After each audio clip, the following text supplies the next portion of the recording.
everybody, welcome back. Today I thought it'd be really fun just to share. I've got this little nook in my laundry room and I just placed a little table and a couple of grow lights I placed up above. Let me see if I can show you. It's nothing fancy.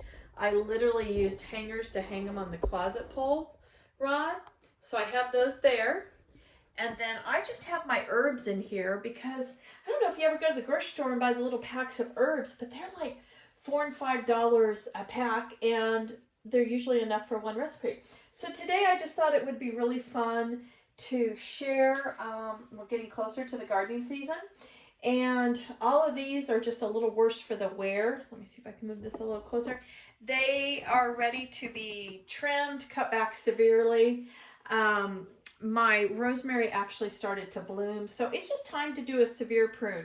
And I know a lot of people are really afraid of pruning, but honestly, a plant is super healthy. If you want to cut it back even like a third, so if you wanted to come down to something like right in here, and this is a tough one. I probably should have gotten my little gardening chairs, but there's some fabulous herbs I can use for a chicken I'm going to cook tonight. But this one just needs, it just needs a prune. So I'm going to cut it back. I'm going to save all of the trimmings, and I'll show you how to use those in a fabulous, this one's already sprouted, so I'm just going to get rid of its little tips. Once they've flowered, they kind of have a bitter taste, so I don't typically use those. I'll just trim them off.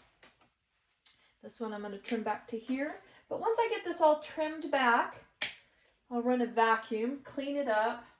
I've got them set on 12 hours of light on, 12 hours of light off, and that's usually enough for the herbs. Oh, this poor little one. He's just gotten gangly and he needs a severe prune. You can literally just prune him back like this. Don't be afraid to prune aggressively. It just creates new growth. Try to get all the old dead out. This comes from me cutting on them severely at Thanksgiving because I needed so much of this for my turkey. So I'm going to take these little tags out because I got some really cute garden markers at Target today, and I thought I would share those as I'm sharing my favorite little products. So you'll see the tips on some of this is brown. I had a little gnat or something get in here, and so one of the best things when it's herbs and you're going to use them in food products, I don't want to use any chemicals at all. I try really hard to use no chemicals in my yard as well, which can be a challenge at times, but just good stone cold water that's soapy with dish soap will kill a host of little varmints. So that one's cut back pretty good. I'll go ahead and cut these, save those for my chicken tonight. And then I've got this one over here. This is a, it's a purple sage. A lot of times I grow a Russian sage. I don't know if my palette is good enough to tell unless they're flavored.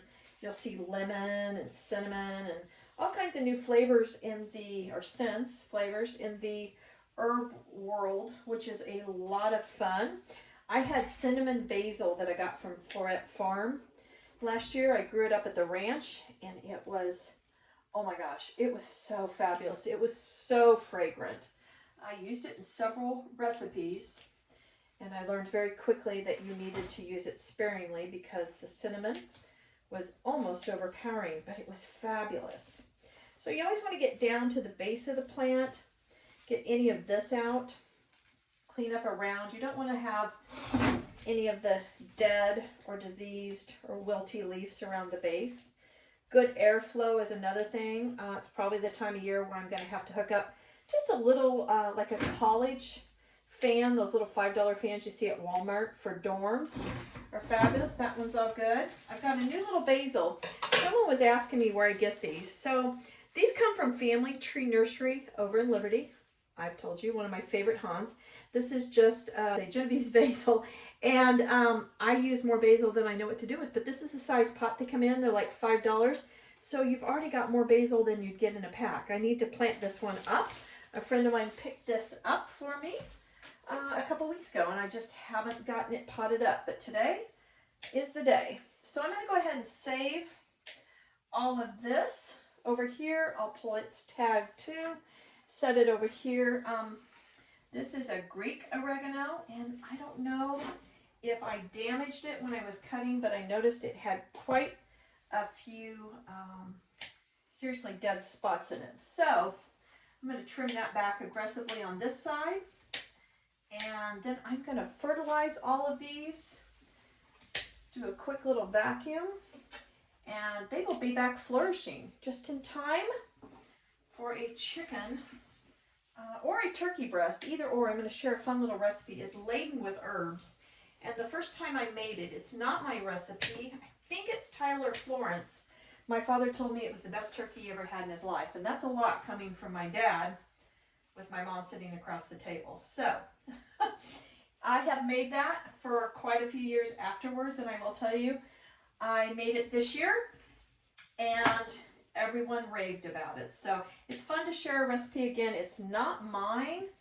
I'm going to cut all of these back to a start of new leaf so that it doesn't get lanky. But it's always fun to find a new recipe, make it, and share it. And definitely, this is one you'll want to try. We're long past Thanksgiving, so I actually at the grocery store just bought a turkey breast. I don't know if you guys can see this one as well. Let me try to move it. I bought a turkey breast. There you go. Is that a little better? I've got this one just about shaped up. And I am just going to put all these herbs on the turkey breast and cook it. And I tell you, it's just worth a try. So I always hate that we have to wait once a year to have that fabulous turkey. I tease my kids when fall rolls around. I always do a dry run on Thanksgiving. Cook everything, because it just seems like it happens so fast and you have so much good food in one day, and then you wait a whole nother year to have it again. So again, I'm just cutting these back so that it promotes new growth and I don't end up with as much lankiness as I've gotten in this plant. All right, so there you go. Those are all potted up. I'm gonna run the vacuum real quick, take these herbs to the kitchen. I'm gonna add my new markers that I got from Target, which I think are just super cute. They're just a little black iron with a bronze label. So if I can get these little tips off, they always, oh, I might not be getting them off. Might be leaving them in there and sticking them on. All right, where is my thyme? Okay, let's take this tag out of here. Let's put the rosemary in first. So here's the rosemary. I think it's just a super cute tag. Can you see that on there? All right, we're going to throw the rosemary tag away, and then let's do my thyme. I actually have two kinds of thyme, so we're only going to have a tag in one. And then we will do my sage here. Where is it? There we go. There's my sage. I just think those are so cute. I missed a few dead leaves right here. Get those off. Swung that pot around and missed those. One more right there. There we go. And then my last, I'll go ahead and stick the little basil in here. I need to get her potted up, but we'll just stick it in there because it looks so cute. So let me run my vacuum real quick.